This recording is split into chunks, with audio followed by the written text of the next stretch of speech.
person you thought you'd see on this cool spirit tunnel, but I'm here to present you with the 2025 Kia WNBA Rookie of the Year Award. Wow. Congratulations. Thank you so much.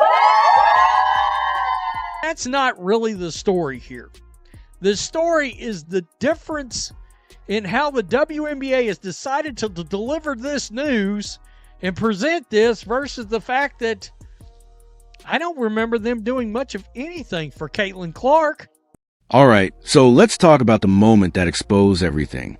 The WNBA wanted this to be a pure celebratory event. Commissioner Cathy Engelbert walks out on the set of a major daytime talk show, a surprise for the young star. The music swells, the audience cheers. Paige Bueckers has just been named the 2025 WNBA Rookie of the Year. It's a moment designed for television, crafted to feel historic. But for thousands of basketball fans watching at home, this wasn't a celebration. It was a trigger, because this polished red carpet moment held up a mirror to the league's treatment of another player, a phenomenon who had just 1 year earlier redefined what was possible for the WNBA.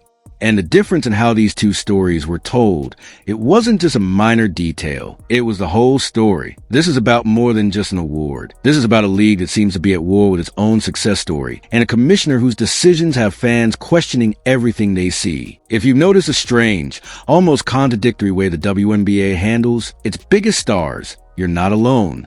And by the end of this, you'll see the pattern that's causing a massive backlash. Engelbert made a very special trip to the Jennifer Hudson show to surprise Paige Bueckers with the Rookie of the Year award. This was a super adorable moment. I love this for Paige, very happy for her. And I want to preface this video by saying this is the way that these things should be done, and I don't want to take anything away from Paige in her moment. I only bring this up because last year, this is how Caitlin found out that she was Rookie of the Year. Via a call on speakerphone where Cathy asks, "Is the whole team here, and is Caitlin Clark in the room?"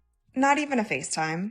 Here's the video. Congratulations, Caitlin. You are the 2024 Kia WNBA Rookie of the Year. On top of that, the WNBA had already leaked the news that Caitlin was going to get Rookie of the Year just a few days before that. Before we dive deeper into this controversy, if you're someone who cares about fairness in sports, or if you're just tired of the politics that seem to overshadow the game itself, make sure you're subscribed to the channel. We break down the stories that others are afraid to touch, and your support helps keep these conversations going. The scale of this reset was quantifiable and unprecedented. According to industry analysis, the WNBA added 17 million new fans in 2024, largely driven by Clark's arrival, giving the league the largest women's sports fan base in the U.S. This wasn't just a vague surge in popularity. It was a demographic earthquake. The biggest driver of this growth was interest from males aged 35 and over, a group that had historically been the least interested in the league. Furthermore, Clark's debut was a record-setting media event. The WNBA draft, where she was selected first overall, drew 2.5 million viewers on ESPN, a staggering increase from the 572,000 viewers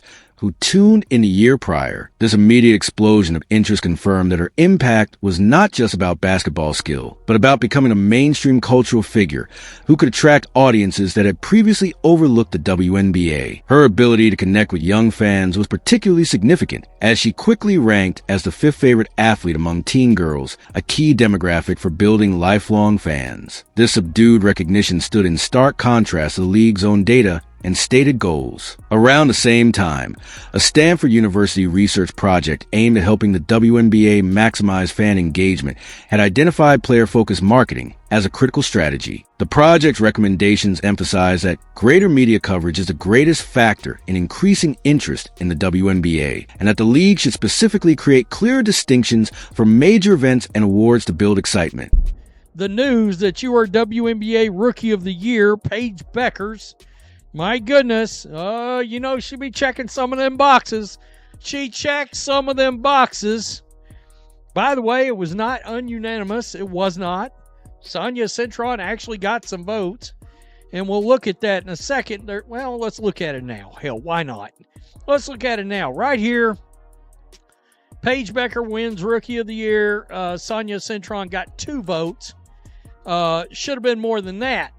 The league itself was aware that personalized, high-profile moments drive engagement, yet they chose a minimalistic approach for the player who had delivered them the single largest engagement boom in their history. This decision was especially puzzling for brands and marketers who, Per Consumer Insights, we're looking to leverage the unprecedented demand and attention Clark generated. The phone call, therefore, wasn't just a simple logistical choice. It was a failure to capitalize on a massive marketing opportunity that ran counter to expert advice on how to cement the loyalty of new fans. It's crucial to acknowledge that the narrative surrounding Bueckers' award is not a reflection of her individual talent, which is unquestionably elite. The focus on team success versus individual brilliance touches on a central challenge for the WNBA identified by fan studies, converting general interest into deep, team-specific loyalty. Bueckers has been named the WNBA Rookie of the Year. She received 70 of 72 possible first-place votes. Bueckers led all rookies in both points and assists this season, was the only WNBA player who finished ranked in the top 5 in points, assists, and steals. While stars like Bueckers are tremendous entry points for new fans,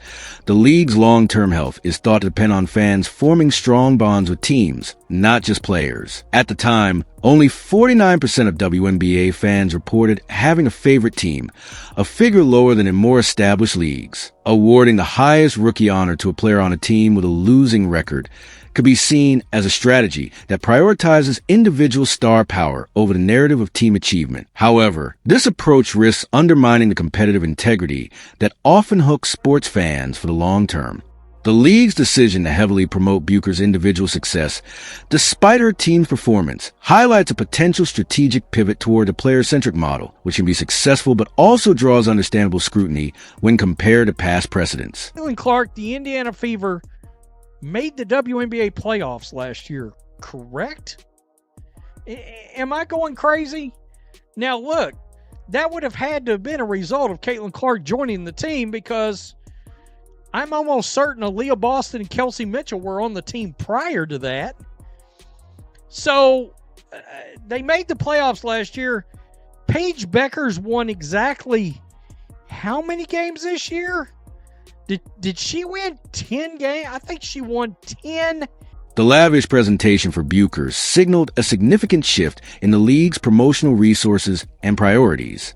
This aligns with broader trends in sports marketing that the WNBA is embracing. As one analysis noted, the future of fan engagement lies in personalized engagement, multi-platform content, and updated advertising technology. The Jennifer Hudson Show appearance is a textbook example of using a multi-platform approach to reach audiences outside of traditional sports news channels. Furthermore, the league has learned that modern fans, especially younger demographics, crave a personal connection with players. By creating a televised, emotional moment for Bueckers, the league was trying to showcase her personality and build a narrative beyond the basketball court. The issue, however, is one of consistent application. Why was this sophisticated marketing strategy not deployed for the previous year's recipient, whose cultural impact was even more profound?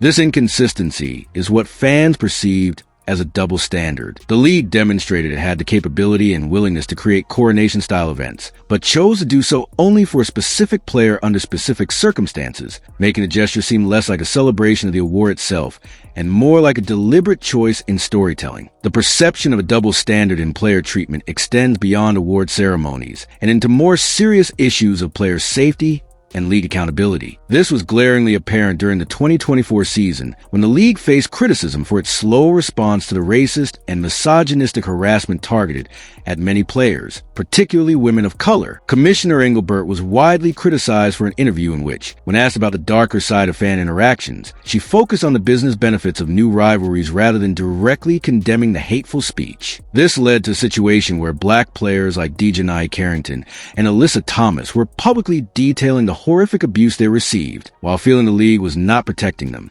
In contrast, an incident where Caitlin Clark motioned for security to address a fan during a game was resolved swiftly and visibly. This disparate handling of on-the-spot fan interactions versus the widespread online abuse created a powerful impression among many observers and players that the league's leadership was applying different levels of concern and action depending on the player involved, severely damaging its credibility regarding player protection. The fan backlash was not merely emotional, it was data-informed. The WNBA's new fans are part of a generation that deeply understands media and marketing. Studies of the league's growth show that while fandom expanded dramatically, a key challenge is converting casual viewers into priority fans, those who name the WNBA as their favorite sport.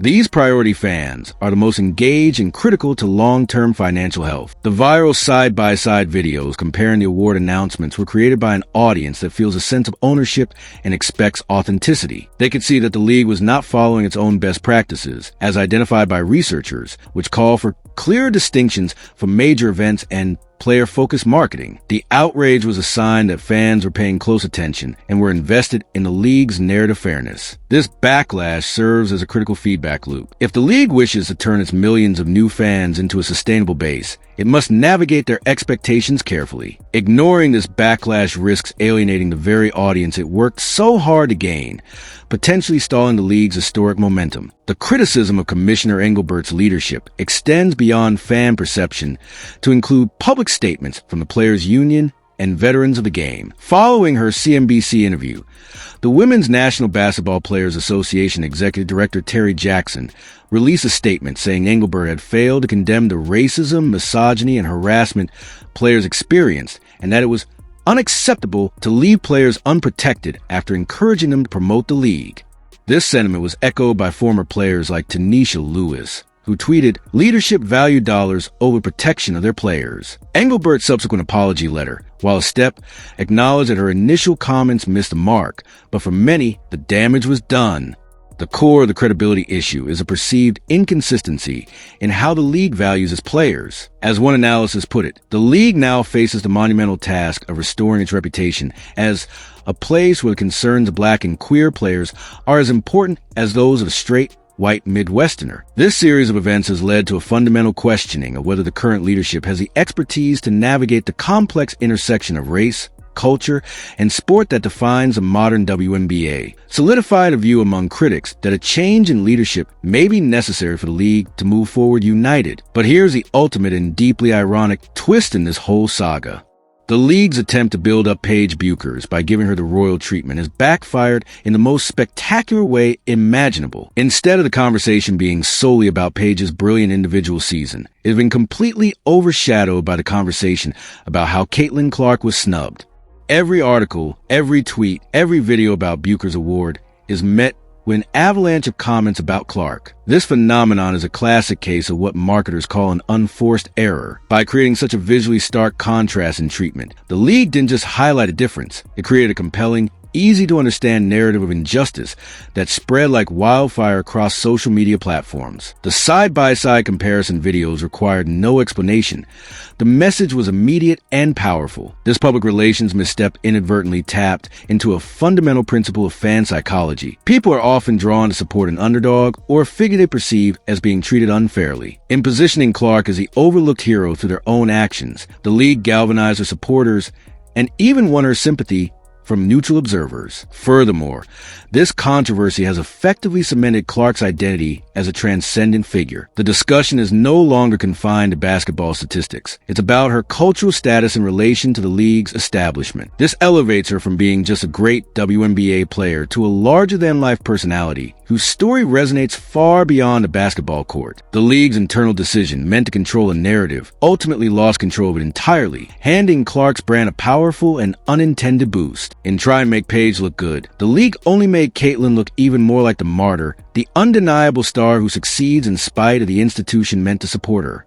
The controversy has, perversely, amplified Clark's narrative and solidified her support base. She has become bigger than the league itself, a star whose appeal transcends the WNBA's internal politics. The league's pettiness has only magnified her greatness. So, what are we left with? A talented rookie, Paige Bueckers, who deserved to be celebrated for her individual excellence, but whose moment was tainted by the league's heavy-handed and politically charged presentation. And a second-year superstar, Caitlin Clark, who continues to prove that true star power cannot be controlled or contained by a commissioner's office. The 2025 Rookie of the Year award will be remembered not for Paige Bueckers' stats, but for the moment it exposed a deep and growing rift between the WNBA and its fans. It revealed a league struggling to reconcile its desired narrative with an inconvenient truth. Their most valuable player might not be the one they wanted, but she's undoubtedly the one they need. The question now is, Will the league learn from this self-inflicted controversy, or will it continue to alienate the very people keeping it relevant? If this deep dive into the unseen forces shaping the sports we love resonated with you, if you believe a game should always be the main focus, then do us a huge favor. Let us know your thoughts in the comments below. Are you seeing this pattern too? And finally,